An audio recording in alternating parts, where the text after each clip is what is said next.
What exactly is a DC motor? It's a machine that converts electrical energy into kinetic energy. There are three basic parts that make a motor: a string of conductive metal, the coil, two opposing poles of a magnet, and a power supply that will provide a current through the wire. To create a simple version of a motor, we need a loop of wire that is between two opposing poles of a magnet. This wire will then be connected to a power source and be propped up on an axis so it can spin freely.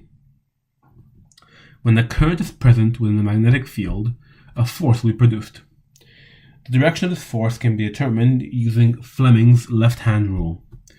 The thumb represents the force generated, the index finger represents the direction of the magnetic field, from north to south, and the middle finger represents the direction the current is flowing. This also links to the formula F equals BIL, where F is the force, B is the magnetic flux density, I is the current, and L is the length of the wire. Converting electrical energy into kinetic energy doesn't happen without something opposing it. According to Faraday's second law of induction, the induced EMF is equal to the rate of change of flux. Since the wire is cutting through the magnetic flux, an EMF is induced within the wire. This means that there will be a lower current within the wire and will equate to a lower force because of the equation F equals BIL. However, since the back EMF is dependent on the rate of change of flux, it is dependent on the speed of which the wire is cutting through the magnetic field. This constantly changing back EMF creates a self-regulating mechanic within the motor, meaning it will never go above a certain speed. The DC motor is comprised of several different parts. This includes a steel ring called yoke that acts like a chassis for the entire motor, into which the magnetic poles are attached to. Field windings are wound around the magnetic poles. When the current is passed through the field windings around the poles, an electromagnet is created. The armature is mounted with bearings within the stator to help it rotate with ease. The armature is comprised of a laminated iron or steel core, which has teeth cut into them to house the armature windings.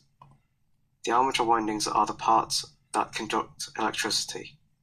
The last part of the armature is the commutator, which ensures that the current is passed from the source to the armature windings.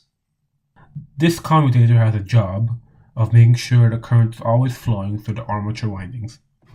The commutator, being circular, ensures that the current is constantly flowing through the armature windings, as they're always in contact with the brushes connected with the power source when moving. This is important because of the way the force can act when rotating.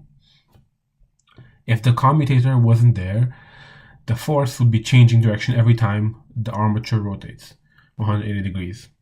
But with the commutator there, the direction of the current will be flipped every 180 degrees, meaning the force will always be going the same direction. There are four kinds of motor designs. The permanent magnet motor is as seen with the simple motor, where there are permanent magnets between the armature. Then there is the series wound motor, which has an electromagnet in series with the armature winding. There's also the shunt wound motor that has an electromagnet in parallel with the armature winding. And lastly, the compound motor, which has two field windings around the poles, where one is in series and one is in parallel with the armature windings. To gauge how powerful the motor is, we look at the torque, which is the rotational force of the motor.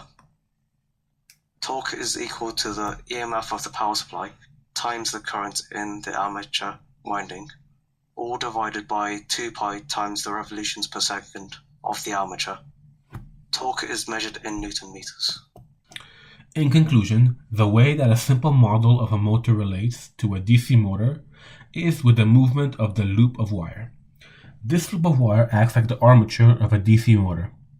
The permanent magnets like the electromagnets of a series or shunt wound motor, and the commutator is used the same way in the simple model as the DC motor, reversing the current when the loop rotates 180 degrees.